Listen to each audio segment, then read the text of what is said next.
Halo, bertemu lagi dengan saya Anggita dalam course yang berjudul Membina Hubungan yang Baik dengan Makanan.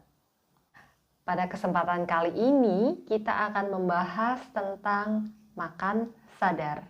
Banyak alasan mengapa orang berlebih-lebihan dalam makan. Bisa karena memang dikelilingi oleh makanan yang banyak dan beragam, karena kebiasaan, atau karena tidak terlalu menyadari saat aktivitas makan dilakukan. Faktor lingkungan memang kadang tidak bisa dihindari menjadi pendorong seseorang makan. Faktor dalam diri yang seharusnya bisa mengimbangi tampaknya justru menjadi tak berdaya. Padahal, hakikat makan adalah untuk memenuhi nutrisi yang dibutuhkan tubuh untuk bertahan hidup. Sehingga, dorongan internal, dalam hal ini rasa lapar, yang seharusnya menjadi pedoman untuk makan. Namun demikian, saat ini justru banyak yang terbalik-balik. Bukan karena lapar, namun karena alasan yang lain. Karena waktu istirahat, karena ada makanan, atau karena baru saja mengalami hal yang tidak menyenangkan, sehingga merasa butuh makan. Padahal, hal-hal selain rasa lapar itulah yang tanpa kita sadari seringnya membuat kita menjadi makan berlebihan. Akibatnya, ketika efek makan berlebihan ini dirasakan, maka makan dan makananlah yang kerap kali disalahkan. Makan dan makanan sering dianggap sebagai penyebab. Padahal sekali lagi, makan adalah sebuah kebutuhan, sesuatu yang harus kita lakukan. Semua menjadi semakin rumit ketika makan bagi kita tidak hanya kebutuhan, namun juga kesenangan, bahkan obsesi. Di satu sisi, pada sebagian orang mungkin sudah terlanjur sakit, sehingga makanan ini pun jadi harus dibatasi. Nah, ibarat sebuah hubungan, hal-hal semacam ini tentu akan menjadikan sebuah hubungan menjadi tidak sehat dan menyiksa. Oleh karena itu, kita akan belajar tentang makan sadar, sebuah konsep yang diciptakan dari landasan konsep intuitive eating dan mindful eating. Karena keduanya saling beririsan. Jadi, makan sadar yang akan kita pelajari adalah sebuah bentuk perilaku makan yang menekankan pada kesadaran saat memilih dan memasukkan makanan ataupun minuman ke dalam tubuh dengan dasar rasa lapar dan rasa kenyang yang datang dari sinyal fisiologis tubuh. Sebelumnya kita sudah belajar tentang banyak hal yang mengantarkan kita pada makan sadar. Mulai dari bagaimana mengenali lapar kenyang, membedakan lapar fisik dan lapar emosional, kemudian belajar tentang intuitive eating dan komponen-komponennya, dan juga latihan-latihan untuk meningkatkan internal awareness kita, seperti eating raising exercise. Nah, langkah untuk aplikasi makan sadar sendiri sebenarnya cukup mudah. Silahkan disimak. Yang pertama, selalu makan karena lapar. Ini adalah syarat yang tidak bisa ditawar-tawar. Kita sudah belajar mengenali skala lapar dan kenyang. Dan ketika kita merasa lapar, takar keadaannya. Pada skala lapar di sebelah mana? Jika tidak yakin apakah benar-benar lapar atau di skala mana, kita bisa membantu diri kita, yakni dengan cara mengambil segelas air dan meminumnya.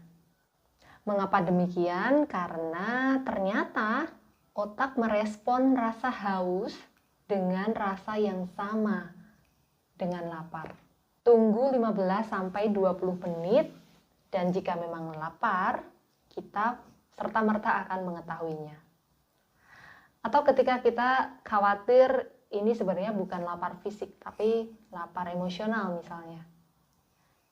Kita bisa mendistraksinya dengan cara melakukan aktivitas yang lain seperti berjalan kaki selama 15-20 menit untuk mengetahui apakah benar-benar lapar fisik atau lapar yang lain.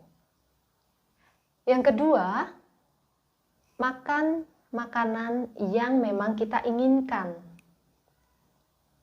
Jadi sekali lagi tidak perlu membatasi diri ini dan itu, karena sebenarnya tubuh kita itu pintar. Setiap keinginan kita untuk mengasup sesuatu itu sebenarnya adalah tanda bahwa kita membutuhkannya. Mungkin muncul pertanyaan, bagaimana jika kita terus-terusan makanan yang tidak sehat? Nah, itulah pentingnya kita terus harus mengupgrade diri dengan pengetahuan-pengetahuan sehingga pilihan makanan kita menjadi semakin luas. Selain itu, kita tetap harus selalu sensitif dengan tubuh kita sendiri. Karena walaupun enak, jika itu memang tidak sehat, pasti tubuh akan memberikan sinyal supaya kita bisa segera berhenti atau mengurangi. Nah, jika makanan yang memang kita inginkan sudah kita dapatkan, maka saatnya makan, sadarilah kehadiran makanan yang ada di depan kita dengan sebaik-baiknya. Perhatikan baik-baik. Itulah sebabnya penting bagi kita untuk makan makanan yang memang kita inginkan kan dengan gizi seimbang. Selain akan menyenangkan proses makannya, makanan pun akan memberikan efek yang optimal bagi tubuh. Berikutnya adalah berdoa.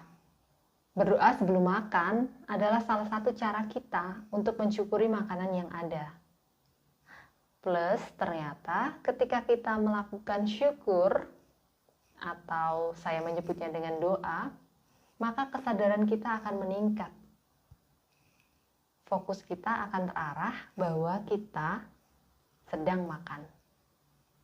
Nah, berikutnya adalah ketika kita sudah siap menyuapkan makanan ke dalam mulut kita. Sebelumnya, silahkan pilih-pilih makananmu dan kita bisa memulai dari bagian yang memang paling kita inginkan. Kenapa? Kenapa tidak save the best for the last? Karena ketika kita makan makanan yang kita inginkan duluan, maka ketika kita merasa cukup atau kenyang, kita akan dengan mudah berhenti. Tidak merasa sayang. Berikutnya adalah dengan cara mengunyah pelan-pelan. Teman-teman sudah belajar kan eating resin exercise? Nah, waktunya praktek saat makan. Rasakan setiap sensasi rasa makanan di mulut. Bayangkan seolah-olah teman-teman mendapatkan reward setiap kali teman-teman mengunyah dengan baik. Nah, jangan lupa selama kita sedang menikmati mengunyah makanan, sendok dan garpu yang kita gunakan bisa diletakkan terlebih dahulu. Karena dengan terus memegangi sendok dan garpu atau alat makan akan mendorong kita untuk terpacu untuk menyendok melulu. Jadi, nikmati saja makanannya, taruh dulu sendok garpumu. Nah, yang terakhir, berhentilah sebelum kenyang. Jadi, setiap kali teman-teman selesai mengunyah dan menelan, tanyakan pada diri, apakah saya membutuhkan suapan berikutnya? Atau sudah cukup? Jika memang tubuh merasa sudah cukup, berhentilah makan. Ini adalah saat kita lagi-lagi harus jujur dengan apa yang memang kita rasakan.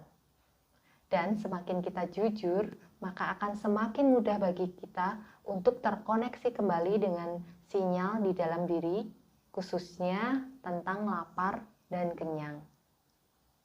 Hal ini tentu akan bermanfaat karena membuat kita tidak akan pernah makan berlebihan. Pertanyaan yang sering muncul, apakah artinya kita membuang makanan kalau misalnya di tengah-tengah makan kita ternyata merasa cukup? Nah, saya sendiri adalah orang yang sangat tidak setuju untuk membuang makanan, sehingga kita bisa berstrategi untuk ini. Semakin kita mengenali diri, maka kita akan semakin tahu seberapa porsi yang sebenarnya kita butuhkan. Kita bisa mengambil sesuai dengan porsi kita. Atau jika memang porsinya sudah terberi atau makanannya memang banyak, kita bisa selalu menyisihkannya untuk kita makan di lain waktu.